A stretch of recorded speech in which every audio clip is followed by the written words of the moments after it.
ഈശോയിലെ ഏറ്റവും പ്രിയപ്പെട്ടവരെ, ക്രിസ്മസ് ദിനത്തിന്റെ ഒരുക്ക ദിനങ്ങളുടെ 19-ാം ദിവസത്തിലേക്ക് നമ്മൾ പ്രവേശിച്ചിരിക്കുകയാണ്.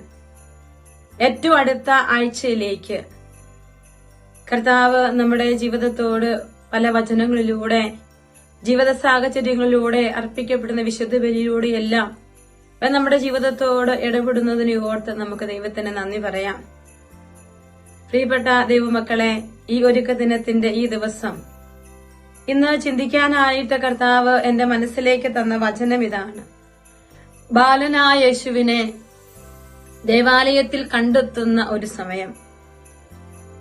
അവിടെ 51-ാമത്തെ വചനം ഇതാണ്. പിന്നെ അവൻ അവരോടൊപ്പം പുറപ്പെട്ട് നസ്രത്തിൽ വന്ന് അവർക്ക് വിധേയനായി ജീവിച്ചു.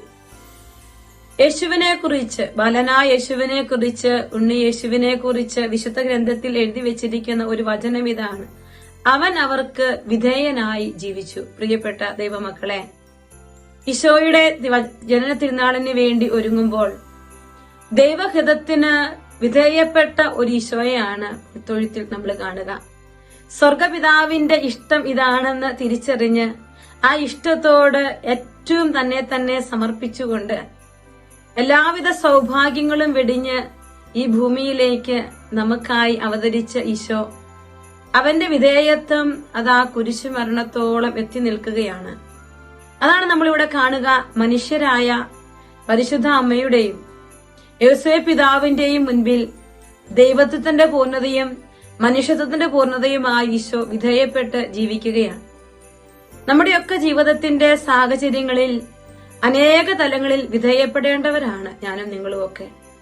പലരുടെയും മുൻപില് കീഴ്വഴങ്ങി ജീവിക്കേണ്ടവരുമാണ് നമ്മള്. പക്ഷേ നമ്മുടെ ജീവിതത്തിന്റെ സാഹചര്യങ്ങളിലേക്ക് നോക്കുമ്പോൾ നമ്മളിൽ പ്രവർത്തിക്കുന്ന ഈഗോ പലപ്പോഴും പലതിനോടും കീഴ്വഴങ്ങാൻ, വിധേയപ്പെടാൻ നമ്മളെ സമ്മതിപ്പിക്കുന്നില്ല എന്നുള്ളത് ഒരു സത്യമല്ലേ എന്ന് ചിലപ്പോഴെങ്കിലും ഒക്കെ നമുക്കൊന്ന് ചിന്തിക്കേണ്ടതുണ്ട്. പ്രിയപ്പെട്ടവരെ, പുൽത്തൊഴുത്തിൽ പിറന്ന ഉണ്ണി യേശുവിനോട് നമ്മുടെ ജീവിതത്തെ അനുരൂപപ്പെടുത്തുവാൻ നമ്മൾ ആഗ്രഹിക്കുമ്പോൾ ഈ കീഴ്വഴക്കം, ഞാൻ എപ്പോഴും ചിന്തിക്കും, സന്യാസ ജീവിതത്തെ കുറിച്ച് എല്ലാവിധ വിശുദ്ധരും പറഞ്ഞു വെച്ചിരിക്കുക. കീഴ്വഴക്കമാണ് സന്യാസ ജീവിതത്തിന്റെ ഏറ്റവും പ്രധാനപ്പെട്ട അടിസ്ഥാനമെന്ന്. അതുകൊണ്ട് തന്നെ ഞങ്ങളുടെയൊക്കെ വ്രതവത്ത ജീവിതത്തില് വ്രതവാഗ്ദാന സമയത്ത് 3 വ്രതങ്ങളെ കുറിച്ച് പറയുമ്പോൾ അതിൽ ഏറ്റവും ആദ്യം പറയുക അനുസരണം എന്നുള്ളതാണ്.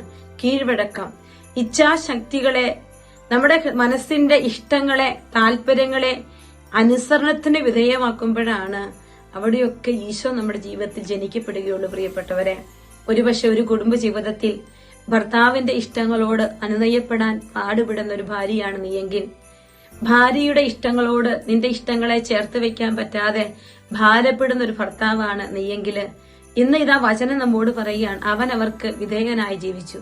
നമുക്ക് നമ്മുടെ ജീവിതത്തിൽ അനേക സാഹചര്യങ്ങളുണ്ട് കീഴ്വഴങ്ങാൻ, വിധേയപ്പെടാൻ, നമ്മുടെ ജീവിതത്തെ ഒന്ന് താഴ്ത്തി വെക്കാൻ ഒക്കെ കർത്താവ് തരുന്ന അവസരം.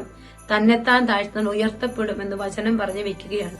പലപ്പോഴും എവിടെയും ഉയർത്തപ്പെടാൻ, ഉയർന്നു നിൽക്കാൻ ആഗ്രഹിക്കുന്ന നമ്മുടെ മനസ്സിന്റെ കൊതികളെ ഈശോയുടെ പരിശുദ്ധമായ സ്നേഹത്തോടും അവന്റെ പുൽക്കൂട്ടിലെ എളിമപ്പെടലോടും ചേർത്ത് വെച്ചുകൊണ്ട് നമുക്കിന്ന് പ്രാർത്ഥിക്കാം. ഈശോയെ, ഒത്തിരി വിധേയപ്പെട്ട് ജീവിക്കാനുള്ള വലിയൊരു കൃപ നീ എനിക്ക് തരണമേ എന്ന് നമുക്ക് ഈശോയോട് പ്രാർത്ഥിക്കാം.